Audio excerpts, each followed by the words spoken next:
स्वागत है आपका मेरे चैनल कॉमर्स गुरुजी पर। और आज की वीडियो आपकी होने वाली है, ये जो आपका शेयर्स चैप्टर है ना, जो मेरे प्यारे प्यारे बच्चों को दिक्कत देता है,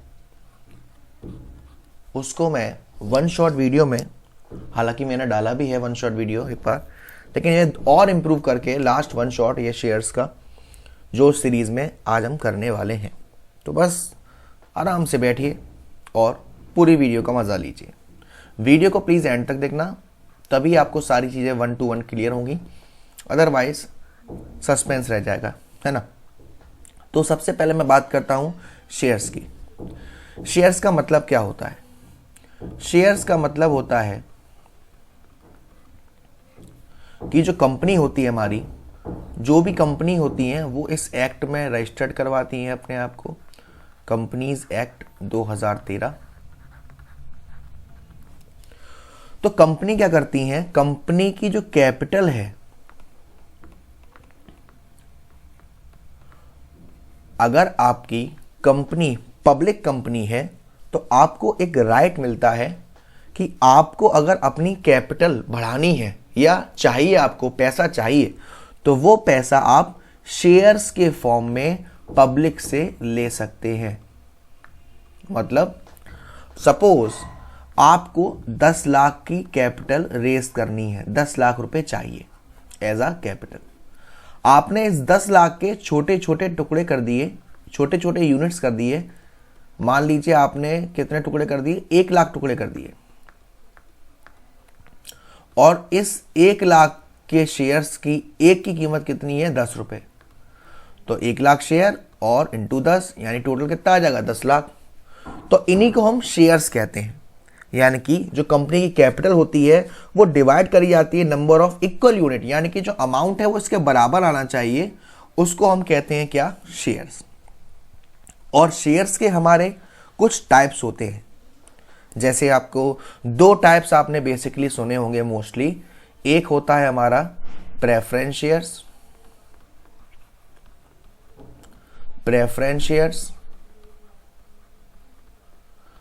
और एक सुना होगा इक्विटी शेयर्स। तो पहले मैं आपको प्रेफरेंस शेयर्स के बारे में बताता हूं कि प्रेफरेंस शेयर्स होते क्या है। प्रेफरेंस शेयर्स जिनको मिलते हैं उनको राइट होता है कि जो डिविडेंड होता है वो एक फिक्स्ड अमाउंट पर मिलता है। डिविडेंड का मतलब क्या होता है? जब भी हम किसी कंपनी के शेयर्स लेते हैं तो एक प्रॉफिट जो मिलता है उसी को डिविडेंड का नाम दे दिया गया है। और जब कंपनी बंद होने वाली होगी, वाउंड अप होने वाली होगी, तो पहले प्रेफरेंस शेयर्स को पेमेंट किया जाएगा। तो ये सारे राइट्स होते हैं हमारे प्रेफरेंस शेयर्स को, जो प्रेफरेंस शेयर्स को मिलते हैं। वहीं दूसरे टाइप के एक और होते हैं जिसको हम कहते हैं इक्विटी शेयर्स। इक्विटी शेयर्स वो शेयर्स होते हैं जिसमें आपको जो डिविडेंड है वो कोई फिक्स्ड नहीं होता।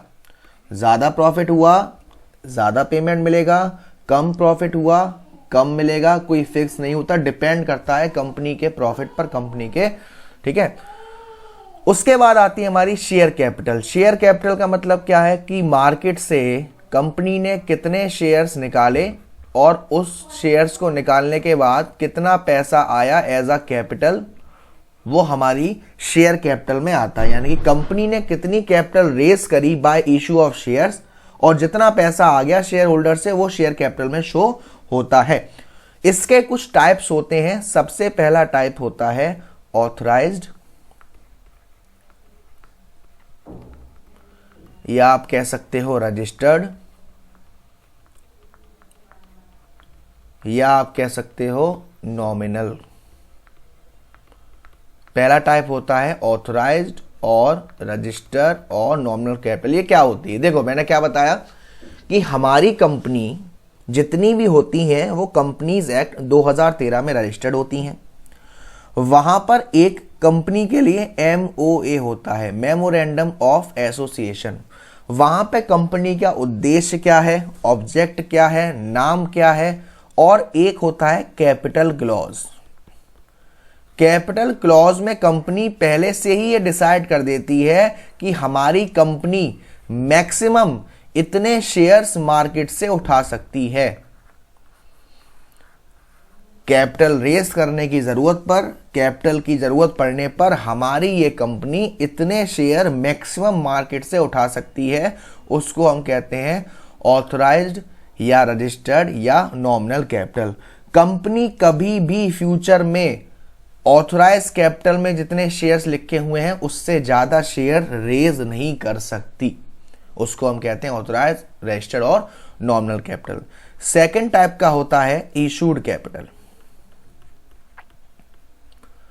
इशूड कैपिटल का मतलब क्या होता है? इशूड कैपिटल का मतलब होता है जो आपने ऑथराइज कैपिटल में शेयर्स डाले हुए हैं उसी का कुछ पार्ट आपने इशू, यानी कि कुछ पार्ट की आपको जरूरत थी और आपने शेयर इशू कर दिए। कभी भी कंपनी सारे के सारे जो ऑथराइज शेयर्स थे वो एक बार में इशू नहीं करती, पार्ट में करती है। फॉर एग्जाम्पल, कंपनी ने कैपिटल क्लॉज में लिखा हुआ था कि हम जरूरत पड़ने पर 40 लाख रुपए के मैक्सिमम शेयर्स, 40 लाख के यानी कि 4 लाख मान लो, तो मैक्सिमम शेयर हम कितने इशू करेंगे? 4 लाख। ये 4 लाख में से 1 लाख की अभी जरूरत पड़ गई, ये 1 लाख हमारे क्या कहलाएंगे? Issued capital. और ये जो अभी 3 लाख बचे हुए हैं, ये 3 लाख हमारे कहलाते हैं थर्ड टाइप के अन इशूड कैपिटल। वो पोर्शन जो अभी हमने इशू करा ही नहीं है, हम कर सकते हैं फ्यूचर में, वो हमारा अन इशूड कैपिटल। जितने शेयर्स इशू करे हमने, उसमें से कितने शेयर्स पब्लिक ने सब्सक्राइब कर लिए। हमने शेयर निकाले 1 लाख, अब जरूरी तो ही ना पब्लिक 1 लाख ले ले, हो सकता है कम भी हो सकता है, बराबर भी हो सकता है, ज्यादा भी हो सकता है। तो हमने जितने शेयर इशू करे उसके हिसाब से पब्लिक ने कितने सब्सक्राइब करे, ज्यादा भी हो सकता है, कम भी हो सकता है, उसको हम कहते हैं सब्सक्राइब्ड कैपिटल, जिसको हम कहते हैं फोर्थ पार्ट, फोर्थ टाइप। आप लोग चाहो तो साथ साथ नोट करते जाइएगा। अभी मैंने आपको authorise capital, issue capital, unissue capital और सब्सक्राइब कैपिटल इसके बारे में बात करी।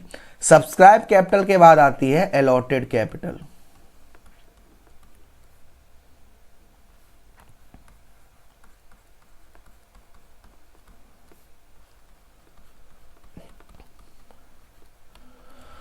अलॉटेड कैपिटल में क्या होता है? अलॉटेड कैपिटल में जितने शेयर्स, इसमें जितने शेयर्स पब्लिक ने मांगे यानी कि सब्सक्राइब करे और जितने शेयर कंपनी ने इशू करे थे, तो कंपनी ने जो इशू करे थे उसके हिसाब से हम कितने शेयर्स पब्लिक को देंगे, उसको हम कहते हैं अलॉटेड कैपिटल, या फिर capital allotted to share applicant is called as allotted capital.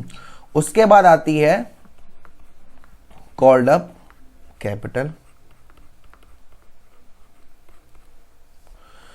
Called up capital वो कैपिटल होती है जो शेयर आपने अलॉटेड करे हैं, शेयर अलॉटेड करने के साथ साथ आपने पेमेंट करने के लिए मांगा कि भाई हमने आपको इतने शेयर अलॉट करे और इतने शेयर्स का पेमेंट कर दीजिए, उसको हम कहते हैं कॉल्ड अप कैपिटल। और जितने का नहीं मांगा हमने पेमेंट अभी, उसको हम कहते हैं uncalled up capital.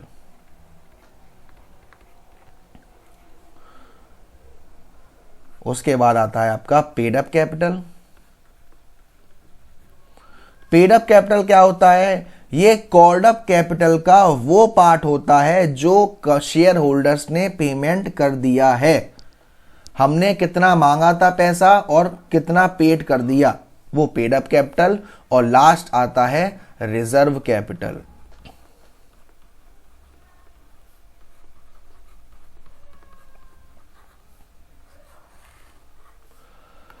Reserve capital क्या होता है? रिजर्व कैपिटल हमारा सब्सक्राइब कैपिटल का वो पोर्शन होता है, वो पोर्शन होता है जो अभी हमने पेमेंट के लिए मांगा ही नहीं है। ये हम एक तरीके से रिजर्व करके रखते हैं, जब कंपनी के पास कोई दिक्कत आएगी, कंपनी परेशानी में होगी, उस समय ये पैसा कॉल्ड अप करेगी, उसको हम कहते हैं रिजर्व कैपिटल। तो यहां तक आई होप आपको क्लियर हो गया होगा। तो कंपनी कभी भी जो शेयर इशू करती है वो क्या करती है? कंपनी जब भी शेयर इशू करेगी, वो अगर कैश में कर रही है यानी कि शेयर्स दे रही है और कैश ले रही है, तो वो इंस्टॉलमेंट में करती है, इंस्टॉलमेंट में करती है ना। फॉर एग्जाम्पल इंस्टॉलमेंट कौन कौन सी होती हैं? पहला एप्लीकेशन, देन अलॉटमेंट, फिर फर्स्ट कॉल, फिर सेकंड कॉल और फिर फाइनल कॉल। मैक्सिमम कंपनी 5 किस्तों में शेयर देती है और 5 किस्तों में ही पैसा लेती है। तो ये होता है application, allotment, first call, second call, final call. सिर्फ एप्लीकेशन वाले केस में ही पहले हमारे पास, कंपनी के पास पैसा आता है, उसके बाद शेयर जाता है। बाकी इन सारे केसेस में पहले शेयर चला जाता है, उसके बाद पैसा आता है। तो मैं 1 बाय 1 आपको एंट्री बताता हूं। पहले मैं बात करता हूं एप्लीकेशन की। जैसा मैंने आपको बताया कि एप्लीकेशन वाले केस में पहले पैसा हमारे पास आएगा, और पैसा आएगा तो एंट्री क्या होगी, बैंक अकाउंट DR2। पैसा किसका आया है, शेयर्स की एप्लीकेशन का।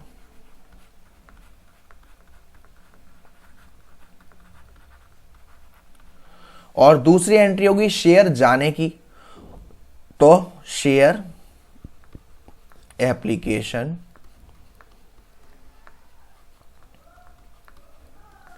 Account DR2 share capital account. ये जो एंट्री है ये है एप्लीकेशन मनी रिसीप्ट की, और ये है application money transfer to share capital. यानी कि इस एंट्री में हमारे पास पैसा आया और इस एंट्री में हमने शेयर्स दिए। सिर्फ एप्लीकेशन वाले केस में ही ऐसा होता है कि पहले पैसा आता है, उसके बाद शेयर जाते हैं। अगर आपको क्वेश्चन में किसी टाइप का शेयर दे रखा है, इक्विटी शेयर दे रखा है, प्रेफरेंस शेयर दे रखा है, तो यहां शेयर के आगे इक्विटी या प्रेफरेंस लग जाएगा बस। ठीक, अब मैं बात करूं अलॉटमेंट की। तो जैसा कि मैंने बताया कि सर अलॉटमेंट पर पहले पैसा आता नहीं है, पहले शेयर आता है, उसके बाद पैसा जाता है। यानी कि अलॉटमेंट की पहली एंट्री क्या होगी, share allotment account DR2 share capital, और सेकेंड एंट्री क्या होगी, bank account DR2 share allotment. ऐसे ही फर्स्ट कॉल की पहली entry share first call account DR2 share capital, bank account DR2 share first call. Second call की entry share second call account DR2 share capital, bank account DR2 share second call. इसी तरीके से हम सारी entry कर लेंगे। ये entries आपको खूब अच्छे से याद रहनी चाहिए।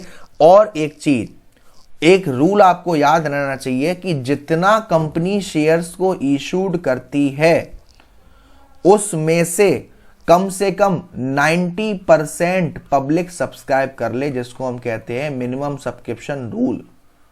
जितने शेयर्स पब्लिक ने इशू करे हैं उसका 90%, जो कंपनी ने इशू करे हैं उसका 90% पब्लिक सब्सक्राइब कर ले।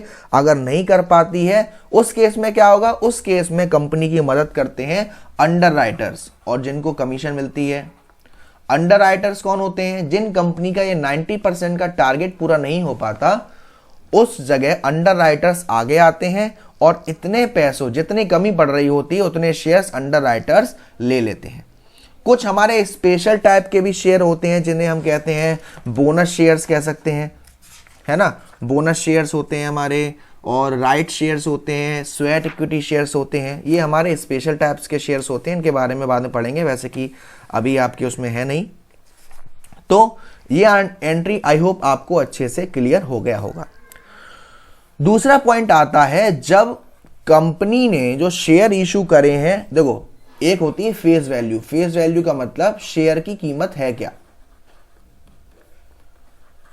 तो एक होता है एट पार, एक होता है एट प्रीमियम। देखो पार का मतलब क्या होता है कि अगर 10 रुपए का शेयर है और आपने पब्लिक को 10 रुपए में ही दिया है, 100 रुपए का शेयर है तो आपने पब्लिक को 100 रुपए में ही दिया है, वो होता है फेस वैल्यू एट पार। लेकिन प्रीमियम वाले केस में क्या होता है, प्रीमियम वाले केस में जो शेयर इशू करे जाएंगे वो मोर देन फेस वैल्यू होगी। कभी कभी पब्लिक को, कंपनी को लगता है कि हमारा जो शेयर है उसकी कीमत जैसे मैं निकालूंगा, जब चाहे निकालूंगा, पब्लिक इजीली ले लेगी, तो वो शेयर्स को महंगा करके बेचती है, एक तरीके से ब्लैक में बेचती है। जैसे 10 रुपए का शेयर है तो आपको कितने का पड़ेगा, 12 का। 100 रुपये का शेयर है तो आपको कितने का पड़ेगा, 110 का। तो ये जो 10 रुपये, ये 2 रुपये है, ये क्या कहलाते हैं, हमारे सिक्योरिटीज प्रीमियम रिजर्व। कंपनी इनको एक अकाउंट में ट्रांसफर करती है जिसको हम कहते हैं सिक्योरिटी प्रीमियम रिजर्व, और ये कंपनी की एक तरीके से कैपिटल रिसीप्ट कहलाती है। जो सिक्योरिटी प्रीमियम रिजर्व है वो कंपनी किस किस तरीके से इस्तेमाल कर सकती है, फुली पेड अप बोनस का पेमेंट करना हो, या प्रीलिमिनरी एक्सपेंसेस का पेमेंट करना हो, कमीशन पेड करनी हो, एक्सपेंसेस पेड करने हो, प्रेफरेंस शेयर्स का पेमेंट करना हो, डिबेंचर्स का पेमेंट करना हो, बाई बैक करना हो, इन सब के केस में हमारा ये जो सिक्योरिटी प्रीमियम है वो काम आता है। तो जो अगर आपको किसी चीज पर सिक्योरिटी प्रीमियम दे रखा है तो आपका जो शेयर देने वाली एंट्री होती है उसमें सिक्योरिटी प्रीमियम क्रेडिट साइड में आता है। फॉर एग्जाम्पल, जैसे आपसे क्वेश्चन में कहा जाए कि जो अलॉटमेंट है उसमें सिक्योरिटी प्रीमियम इंक्लूड है, तो अलॉटमेंट की जो शेयर वाली एंट्री होगी वो कैसे होगी, शेयर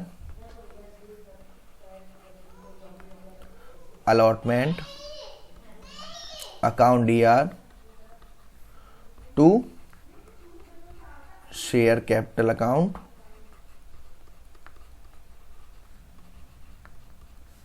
और to securities premium reserve account. इसमें क्या होता है, मान लीजिए अलॉटमेंट दे रखा है 5 का और उसमें क्या रखा है, इंक्लूडिंग प्रीमियम, और प्रीमियम है 2 का। तो जो भी कंपनी ने इशूड करे उसका मल्टीप्लाई 5 से करके अमाउंट यहां आ जाएगा, उसका मल्टीप्लाई 2 से करके अमाउंट प्रीमियम में आ जाएगा, और जो डिफरेंस आएगा वो हमारा शेयर कैपिटल में आ जाएगा।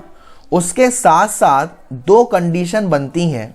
एक कंडीशन बनती है अंडर सब्सक्रिप्शन की,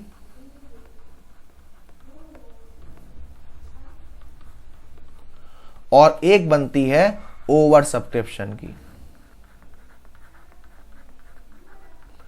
दोनों का मतलब क्या है, अंडर सब्सक्रिप्शन का मतलब होता है कि जितने शेयर्स कंपनी ने इशूड करे उससे कम शेयर्स पब्लिक ने मांगे। जैसे मान लीजिए कंपनी ने शेयर इशू करे 40,000 और पब्लिक ने मांगे 30,000, इसको हम कहते हैं अंडर सब्सक्रिप्शन, और उसमें सारी एंट्री जो होती हैं वो होती हैं 30,000 से, उसको हम कहते हैं under subscription. When the number of share applied for is less than the number of share offered is known as under subscription, ठीक है ना।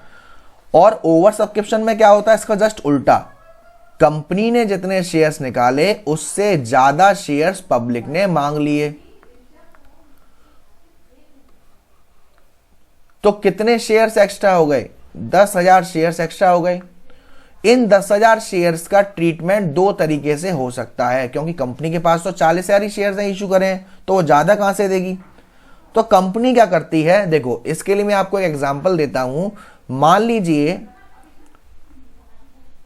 ये कोई एक शॉप है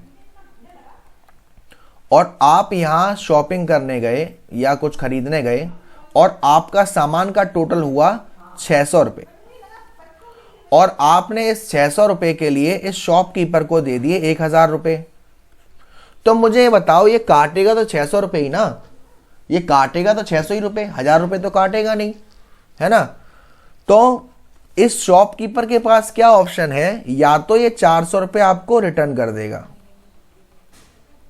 हिसाब ही क्लियर, या कहेगा कि यार चलो बाद में लगा लेना, यानी कि एडजस्ट कर लेगा, कभी अब दोबारा खरीदने आओगे तो 400 रुपये तब मैं काट दूंगा, तब नहीं देने आपको। या ऐसा हो सकता है 200 रुपये वापस कर दे या 200 रुपये एडजस्ट कर दे। ऐसे ही जब हमारे पास ओवर सब्सक्रिप्शन का केस आता है तो उसमें हम कुछ शेयर तो वापस कर देते हैं। उन शेयर को वापस करने के लिए आपके पास क्या दे रखा होगा, या तो कहेगा रिटर्न कर दिया, या रिफ्यूज कर दिया, या रिजेक्ट कर दिया, या लेटर ऑफ रिग्रेट भेज दिया, या एक टेबल दे रखी होगी, कुछ शेयर दे रखे होंगे और उनके सामने रखा होगा नील। इस केस का मतलब क्या है कि आपने इतने शेयर्स वापस कर दिए, रिटर्न कर दिया, इतने शेयर जिन्होंने मांगे थे उनका पैसा रिटर्न कर दिया। तो इस केस में हम क्या करते हैं, एंट्री, देखो जब हमारे पास पैसा आ रहा था एंट्री क्या करते थे, bank account DR to share application. अब हमारे पास से पैसा जा रहा है, एंट्री जस्ट उल्टी कर दो, share application account DR to bank account. जितना शेयर आपने रिटर्न कर दिया और एप्लीकेशन से मल्टीप्लाई करके यहां अमाउंट आ जाएगा। ये तो हो गई रिटर्न की बात। लेकिन कभी कभी रिटर्न के साथ साथ एडजस्ट भी करते हैं।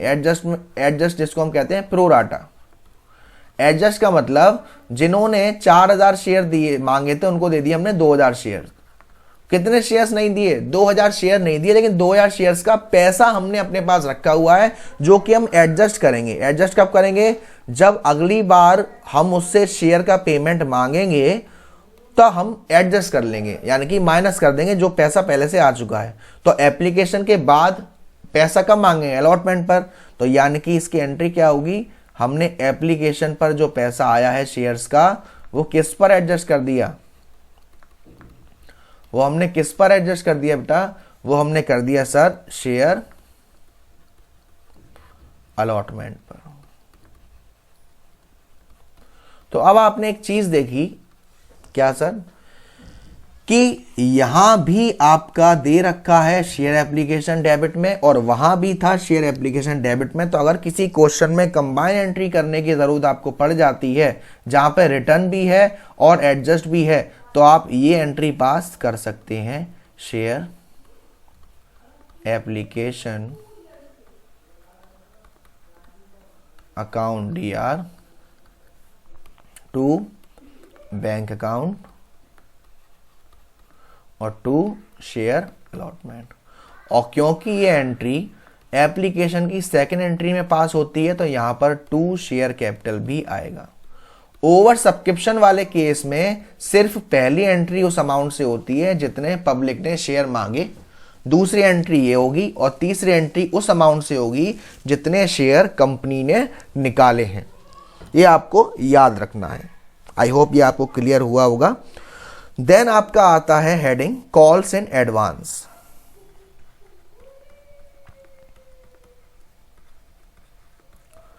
कॉल्स इन एडवांस का मतलब क्या होता है कि भाई किसी पार्टी को पेमेंट करना था फर्स्ट कॉल पे या सेकंड कॉल पे या फाइनल कॉल पे और उसने पेमेंट कर दिया अलॉटमेंट पर ही, या फिर सेकंड कॉल पे करना था फर्स्ट कॉल पर ही कर दिया, यानी कि पेमेंट बाद में करना था पहले ही कर दिया।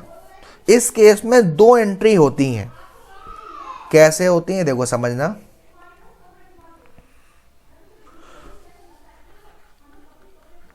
मान लीजिए किसी पार्टी ने फर्स्ट कॉल का पैसा अलॉटमेंट पर पेड कर दिया। किसी पार्टी ने फर्स्ट कॉल का पैसा अलॉटमेंट पर पेड कर दिया, तो पहली बात जो पैसा आएगा वो फर्स्ट कॉल के हिसाब से ही आएगा। फर्स्ट कॉल कितने की थी और शेयर्स कितने थे, मल्टीप्लाई करके। एंट्री क्या होगी? जो अलॉटमेंट की पैसा रिसीव करने वाली एंट्री होती है, bank account DR to share allotment और to calls in advance. Allotment का पैसा अलॉटमेंट में, calls in advance first call का, ये दोनों को जोड़कर बैंक में। और एक एंट्री होगी फर्स्ट कॉल में। मुझे बताओ जब यहां पर फर्स्ट कॉल का पेमेंट कर दिया तो वो पार्टी फर्स्ट कॉल पर पेमेंट थोड़ी ना करेगी। तो जो फर्स्ट कॉल पर पेमेंट वाली एंट्री होगी वहां पर बैंक अकाउंट DR, कुछ पैसा हमने कॉल्स इन एडवांस कर दिया है अकाउंट DR और to share first call account. ठीक, इस तरीके से जिस पर पैसा दे दिया उसकी ये एंट्री और जिसका पैसा दे दिया उसकी ये एंट्री। ठीक है ना। कॉल्स इन एरियर के बाद एक और ऐसा ही कॉल होती है, लेकिन वो होती है कॉल्स इन एडवांस के बाद आता है calls in arrears. Calls in arrears में क्या होता है? जब हमारा जो शेयर होल्डर है वो पेमेंट करने में डिफॉल्ट कर देता है, एक स्पेसिफाइड टाइम दिया था और उसने तब तक पैसा नहीं दिया, तो उसका जो पेमेंट होता है वो कॉल्स इन एरियर कहलाता है। अब हमारे पास दो ऑप्शन होते हैं, हम चाहें तो कॉल्स इन एरियर की एंट्री शो करें और हम चाहें तो कॉल्स इन एरियर की एंट्री ना शो करें। तो मैं आपको दोनों केस से समझाता हूं कि जब आप शो करोगे तब और जब आप शो नहीं करोगे तब। अगर आप कॉल्स इन एरियर शो कर रहे हो, फॉर एग्जाम्पल जैसे अलॉटमेंट पर कुछ पर्सन ने पैसा नहीं दिया, तो अलॉटमेंट पर जो पेमेंट वाली एंट्री आएगी, bank account DR, calls in arrear account DR to share allotment. जितना पैसा आना था, जितना पैसा नहीं आया और जितना पैसा आया, इसको माइनस करने का। और ये तो हम जब कॉल सिनेरियो शो कर रहे हैं। जब हम कॉल सिनेरियो शो नहीं करना चाहते तो bank account DR to share allotment हो जाएगा और सिर्फ उतना ही अमाउंट आएगा जितना आना चाहिए। फॉर एग्जांपल 20,000 शेयर्स थे और अलॉटमेंट थी 2 की, 200 शेयर जिसके पास थे उसने अलॉटमेंट का पेमेंट नहीं दिया, तो यानी कितने शेयर्स का पैसा आएगा हमारे पास? 19,800। तो अगर हम कॉल सिनेरियो शो नहीं कर रहे हैं तो 19,800 इंटू 2 जो आए दोनों में डाल देंगे अमाउंट। और अगर हम कॉल सिनेरियो शो कर रहे हैं तो 20,000 इंटू 2 यहां, 200 इंटू 2 यहां और बाकी का बैलेंस यहां, वो हमारा होता है कॉल्स इन एरियर। उसके बाद क्या होता है, कभी कभी ऐसा होता है कि जो कंपनी होती है वो शेयर्स के बदले कैश नहीं लेती, यानी कि issue of shares for consideration other than cash. अब पहली बात, कंसीडरेशन क्या होता है? कंसीडरेशन का मतलब होता है समथिंग इन रिटर्न। जब आपको बदले में कुछ ना कुछ मिल रहा हो उसको हम कहते हैं आपके लिए कंसीडरेशन। तो उसमें क्या होता है, उसमें आपका एक फॉर्मूला लगता है पहले कि नंबर ऑफ शेयर, कितने शेयर देंगे उसका फॉर्मूला रहेगा नंबर ऑफ शेयर्स। कैसे मालूम पड़ेगा कि भाई हमें अमाउंट कितना पे करना है, डिवाइडेड बाई हमारी जो इशूड प्राइस है शेयर की वो क्या है, ये फॉर्मूला लगता है। ठीक, तो इसमें एक केस होता है कि जब हमने प्रमोटर से करवाया, प्रमोटर्स ने करा, तो जब प्रमोटर्स ये काम करते हैं तो उनके लिए हमारा खर्चा होता है इनकॉर्पोरेशन एक्सपेंसेस और उनकी एंट्री पास होती है incorporation expense account DR to share capital. ये तो ए ऑप्शन है। उसके बाद बी ऑप्शन में क्या है कि जब हमने इश्यू ऑफ शेयर्स करे, किसको? वेंडर्स को। वेंडर्स को करे, वेंडर्स कौन होता है? जब हम किसी से कोई एसेट्स खरीदते हैं तो वो हमारा वेंडर्स कहलाता है, सप्लायर कहलाता है। ठीक है ना। तो पहले हम किसी की अगर एसेट ले लेंगे, भाई यहाँ पे कैश नहीं ले रहे, हम एसेट ले रहे हैं, तो एसेट लेंगे तो हमारे पास क्या आ रहा है सर? एसेट्स आ रही है। अगर नाम नहीं दिया हुआ तो सैंडरी एसेट लिख दो।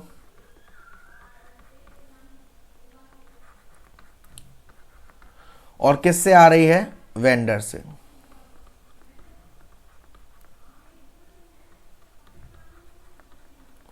दूसरी एंट्री में क्या होगा? दूसरी एंट्री में हम इसका पेमेंट करेंगे। कभी कभी ऐसा होता है, यहां पे तो आपने एसेट्स परचेज करी, कभी कभी आप उसका बिजनेस परचेज कर लेते हो, तो बिजनेस परचेज करते में एंट्री क्या होगी?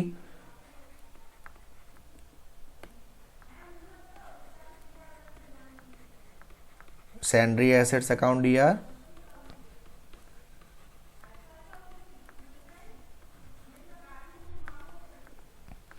Goodwill account DR to liabilities, to vendor को जो पेमेंट करना है और टू कैपिटल रिजर्व। ठीक, तो अब हमें इनका पेमेंट करना है। पेमेंट अगर हम एट पार पर करते हैं यानी बिना सिक्योरिटी प्रीमियम के, उस केस में एंट्री पास होती है वेंडर्स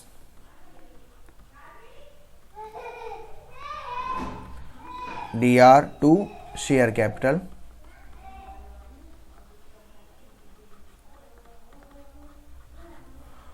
और अगर हमने शेयर्स को प्रीमियम पर करा है तो यहां पर एंट्री क्या पास होगी? Vendors account DR to share capital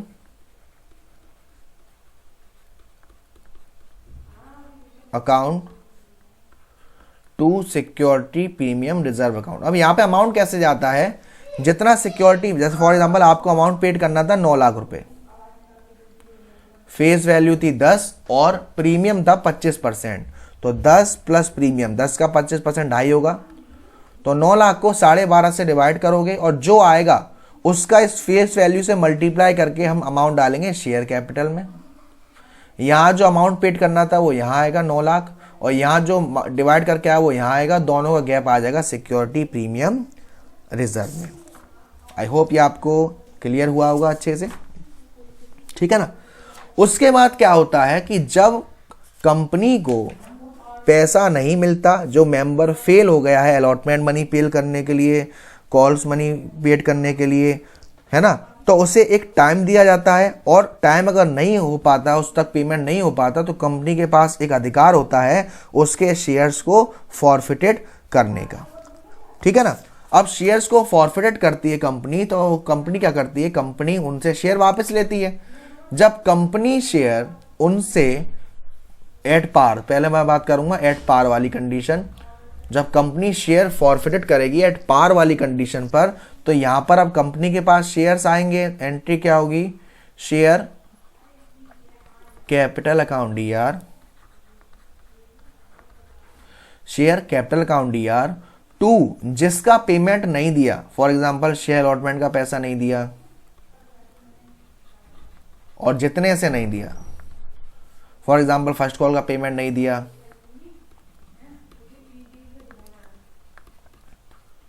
और to share forfeited. Share forfeited में हमेशा वो अमाउंट आएगा जो उस पर्सन ने पेड कर दिया था, ठीक है ना। ये तो है पार वाली एंट्री। मान लो किसी पर्सन पे 200 शेयर्स का पेमेंट नहीं करा, 200 इंटू फेस वैल्यू अमाउंट यहाँ, 200 इंटू अलॉटमेंट यहाँ, 200 इंटू फर्स्ट कॉल यहाँ, और जो बचा वो यहाँ। लेकिन अगर प्रीमियम पर, प्रीमियम के दो केस होते हैं, अगर शेयर फॉरफिटेड प्रीमियम पर करा है लेकिन जिस पर प्रीमियम है उसका पेमेंट नहीं करा, फॉर एग्जांपल अलॉटमेंट पर प्रीमियम है और अलॉटमेंट का ही पेमेंट नहीं करा, अलॉटमेंट पे कॉल से नहीं रहे, उस केस में क्या होगा, उस केस में एंट्री होगी share capital account DR, security premium reserve account DR, to share allotment, to first call और टू शेयर फॉरफिचर।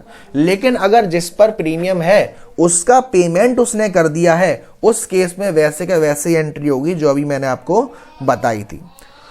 उसके बाद क्या होता है भाई, उसके बाद शेयर फॉरफिटेड हो गए तो शेयर इशू भी होते हैं। शेयर इशू में क्या होता है भाई, उसने हमें कुछ पेमेंट कर दिया है ना, तो हम क्या करते हैं, शेयर दोबारा से इशू करते हैं। शेयर इशू आपके 3 तरीके से हो सकते हैं, एक तो पार पर, एक प्रीमियम पर, और एक आपका डिस्काउंट पर।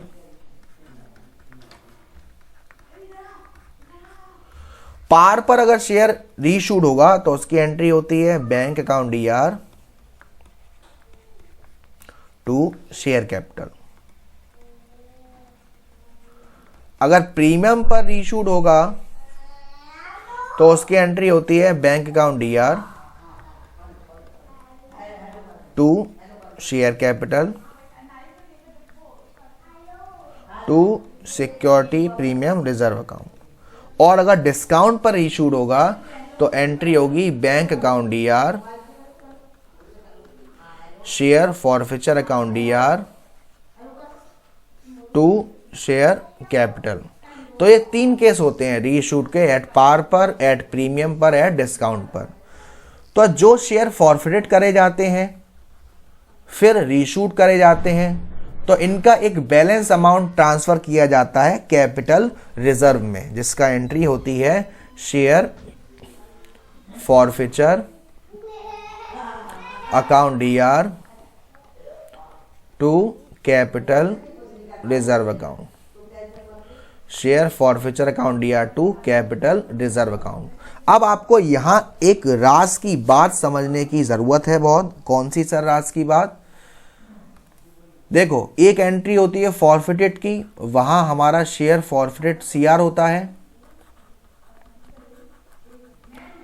अगर शेयर रीइशूड हुआ है पार पर, अगर शेयर रीइशूड हुआ है प्रीमियम पर, तो यहां जो अमाउंट होगा वही अमाउंट सीधा सीधा कैपिटल रिजर्व में ट्रांसफर हो जाएगा।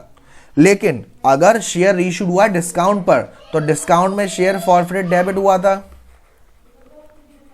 तो यहां जो अमाउंट होगा उसमें से इस वाले अमाउंट को माइनस करके जो आएगा वो कैपिटलिज्म में चला जाएगा। लेकिन दिक्कत कहाँ आती है, मोस्टली केसेस में जितने शेयर्स फॉरफिटेड करे जाते हैं उतने शेयर रीशूड नहीं होते। फॉर एग्जाम्पल, तो उसमें एक फॉर्मूला लगता है जो आपको याद रखना है कि जितने शेयर फॉरफिटेड हुए थे उस वक्त शेयर फॉरफिटेड के सीआर में अमाउंट कितना था वो यहां आएगा, जितने शेयर फॉरफिटेड हुए थे वो यहां आएंगे, और जितने शेयर रीशूड हुए थे वो यहां आएंगे। ये फॉर्मूला लगाकर जो अमाउंट निकलेगा, अगर वो प्रीमियम पर है और पार पर है रीशूड, तो यही अमाउंट कैपिटलिज्म में चला जाएगा। लेकिन अगर डिस्काउंट पर है तो इस अमाउंट में से जो डिस्काउंट वाला अमाउंट है, यहां डेबिट साइड है रीशूड में, वो माइनस करके अमाउंट जाएगा।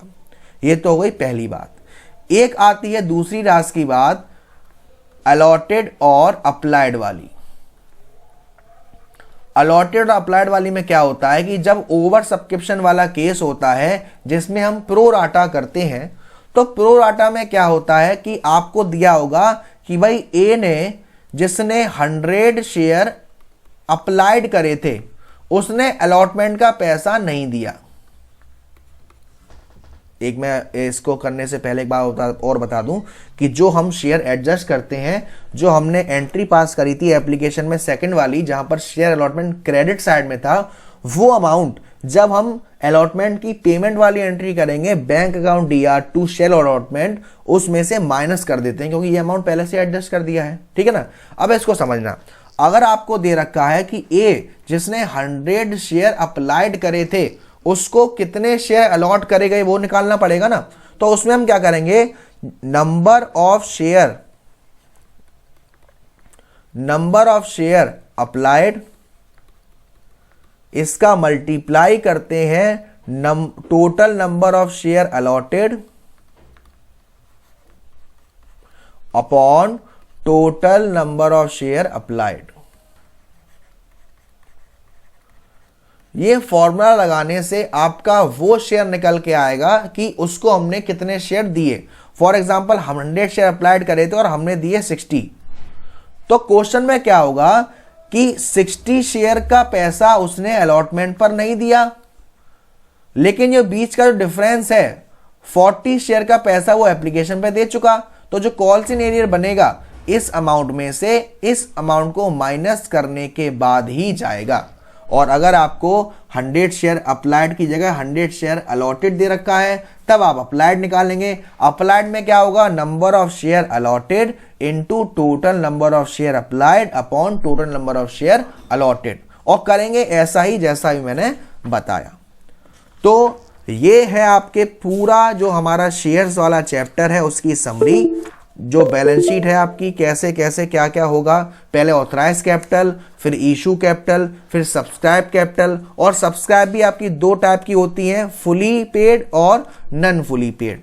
तो उस टाइप की चीज़ है। उम्मीद करूंगा इस वीडियो को अपलोड करने के बाद मैं डिस्क्रिप्शन में कुछ इंपॉर्टेंट क्वेश्चंस डाल दूंगा ताकि आप उसकी प्रैक्टिस कर सकें। अगर तुरंत आपको वो डिस्क्रिप्शन में ना मिले तो आप 1-2 दिन बाद चेकआउट कर लीजिएगा, लेकिन मैं क्वेश्चन जरूर डालूंगा।